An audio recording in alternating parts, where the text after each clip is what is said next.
Pessoal, sejam muito bem-vindos a mais um vídeo do canal Marretando. Meu nome é Launelli e nesse vídeo nós vamos fazer o cálculo dessa viga biapoiada. O que nós vamos fazer na aula de hoje? Eu vou ensinar vocês a encontrar todas as reações de apoio dessa viga biapoiada. Vamos lá. Primeira coisa que vocês vão fazer em todo exercício desse tipo que vocês se depararem é determinar quais os tipos de apoio que essa viga tem. Vamos aqui. Nós temos basicamente 3 tipos de apoio. Eu sei que eu já falei isso em outros vídeos, mas é sempre bom repetir para quem está vendo o primeiro vídeo agora. Nós temos 3 tipos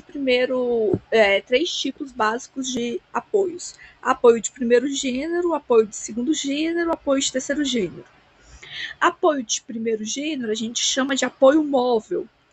E ele impede apenas a movimentação vertical, por isso ele tem apenas um esforço, que é o esforço vertical. Nós temos também o que a gente chama de apoio fixo, que ele tem essa ranhura, ele é representado com a ranhura aqui embaixo. Ele impede o movimento horizontal e vertical, então nele você vai ter 2 esforços. E finalmente o apoio de terceiro gênero, que nós chamamos de engaste, que ele impede também a rotação da viga. Então ele vai ter 3 esforços: horizontal, vertical e momento. Perfeito? Perfeito. Então vamos aqui.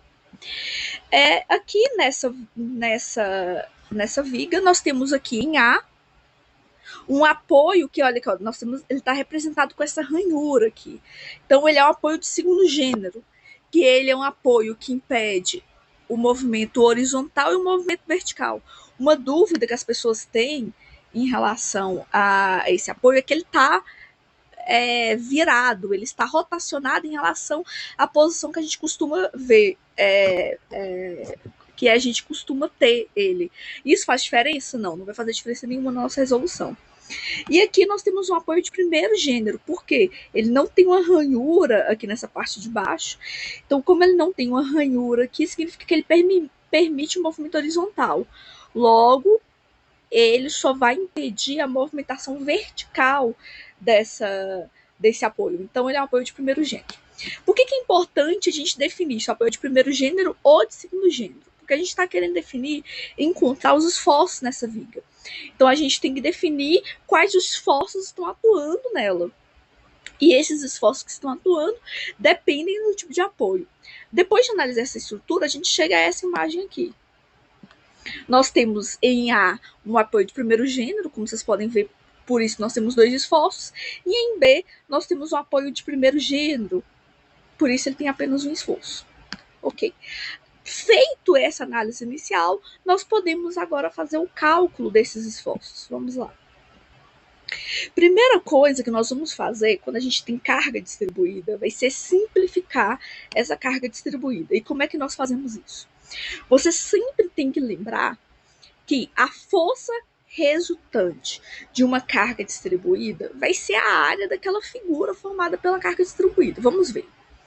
Nós vemos claramente aqui, nesse exemplo, vou apagar aqui esses esforços, só para que não gere dúvida. Nós temos essa carga distribuída aqui. Nessa carga distribuída, nós percebemos claramente que ele tem um formato triangular. A carga sai de um valor 0 nesse ponto e vai até um valor máximo de 5 kN. Perfeito? Então, como é que nós vamos, para simplificar essa figura, nós ao invés de utilizar essa carga triangular, nós vamos substituir ela por uma força concentrada para facilitar os cálculos. Como é que nós vamos encontrar essa força concentrada? A força concentrada vai ser a área desse triângulo. A gente lembra lá nós lembramos de matemática básica. O que a gente aprendeu lá na matemática básica? Qual que é a área do triângulo? É a base desse triângulo vezes a altura desse triângulo dividido por 2. Então, o que nós temos? Qual que é a base desse triângulo? A base desse triângulo é 4. A altura desse triângulo é 5. Então, a força concentrada, 4,5 aqui é a base, desculpa. Então, a força concentrada resultante disso aqui, a área vai ser base vezes a altura dividido por 2, que vai ser 4,5 metros, vezes 5 quilonewtons por metro, dividido por 2. Corta metro com metro, nós vamos chegar que essa força é igual a 11,25 quilonewtons. Como aqui nessa imagem nós temos dois triângulos, e esses dois triângulos são idênticos, ambos vão ter uma carga concentrada de 11,25 quilonewtons. Agora, o que a gente tem que decidir? Nós temos que definir qual que é o ponto onde vai estar localizada essa carga. Essa carga de 11,25, toda vez que nós temos cargas distribuídas, seja lá qual formato ela tenha, o ponto onde nós vamos considerar aplicado essa carga distribuída sempre vai ser no centroide daquela figura. Nesse caso, a nossa figura é um triângulo. E nós vamos ter que lembrar lá de matemática básica que qual que é o centroide de um triângulo. O centroide de um triângulo em relação a essa parte maior aqui do triângulo está uma distância de 1/3 da base, e em relação a essa parte menor aqui do triângulo está uma distância de 2/3 da base. Então, olha aqui, nós temos uma base de 4,5 metros. Em relação a essa parte menor aqui do triângulo, nós vamos estar uma distância de 2/3 da base. 2/3 da base vai ser 3 metros, e aqui 1/3 da base, 1,5 metros. A mesma coisa no outro triângulo. Nós temos um triângulo de 4,5 metros. A carga de 11,25 vai estar em relação a essa parte menor aqui do triângulo, vai ter uma distância de 2/3. 2/3 de 4,5 é 3, e 1/3 de 4,5 é 1,5. Então, essa é a distância, essas são as distâncias das nossas cargas concentradas. Perfeito? Ok. Pegando essa carga distribuída, já tendo encontrado quais são as reações de apoio, os tipos de reações de apoio e as cargas concentradas, nós vamos agora utilizar as equações de isostática para resolver essa viga. Vamos lá. Quando nós trabalhamos com isostática, nós sempre vamos considerar que a nossa viga, que a nossa estrutura, ela está em equilíbrio. Em isostática, o que significa dizer que uma estrutura está em equilíbrio? Significa que, em relação a essa estrutura, nós vamos ter 3 equações que nós podemos usar. Nós podemos sempre falar, quando uma viga está em equilíbrio, que o somatório de forças em relação a x é 0, somatório de forças em relação a y também vai ser 0, e o somatório de momentos também vai ser 0. Tudo bem? Então, vamos lá. Vamos primeiro trabalhar aqui com o somatório de forças em x, que seria no nosso eixo horizontal. Vamos aqui. No ponto A, nós temos alguma força horizontal? Temos a força A de x. Neste ponto, nós temos alguma força horizontal? Não. A única força que nós temos aqui é uma força de 11,25, que está aqui, ó, na vertical, no eixo y. Neste ponto, nós também só temos forças verticais. E no ponto B, esse tipo de apoio que a gente já falou, que é um apoio de primeiro gênero, ele impede a movimentação apenas no eixo vertical. Então, nós não temos nenhuma força no eixo horizontal. Então, qual é a única força que nós teríamos aqui em x? A única força que nós teremos em x é a x. Como o somatório de forças tem que ser 0, nós temos que necessariamente essa força x vai valer 0. Perfeito? Perfeito. Tá. Então, nós já encontramos o somatório, o AX, que seria as forças na horizontal. Vamos agora encontrar as forças na vertical, que seria o AY e o BY. Vamos aqui. Para fazer o cálculo desses esforços, nós vamos estabelecer um referencial. Neste exercício, o nosso referencial vai ser o seguinte: no eixo Y, a gente vai considerar que para cima é positivo, no eixo X, nós vamos considerar que para a direita o valor é positivo, e nosso momento nós vamos considerar positivo no sentido anti-horário. Tudo bem? Essa foi uma convenção que a gente estabeleceu. Poderíamos ter estabelecido outra convenção de sinais, mas a gente optou por essa. Então vamos aqui. No ponto A, nós temos uma força vertical, AY. Essa força vertical AY está apontando para cima ou para baixo? Está apontando para cima. Então, aqui no somatório de forças em Y, nós vamos ter mais AY, já que essa força AY está apontando para cima. Próxima força, nós temos uma força de 11,25, que está no eixo Y também. Ela está apontando para onde?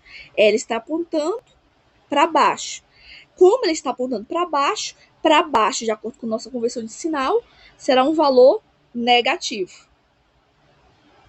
Será um valor negativo. Então, a y aqui nós temos positivo, 11,25 negativo. Nosso próximo 11,25 também está apontando para baixo, então também nós vamos acrescentar ele aqui com um valor negativo. E, finalmente, o nosso BY está apontando para cima, então ele tem um valor positivo. Então, resumindo, a somatória de forças vai ser AY somado menos 11,25, que soma menos 11,25, que soma mais BY. AY mais BY menos 11,25 menos 11,25. Então, aqui nós chegamos em uma equação. Nós chegamos na seguinte equação.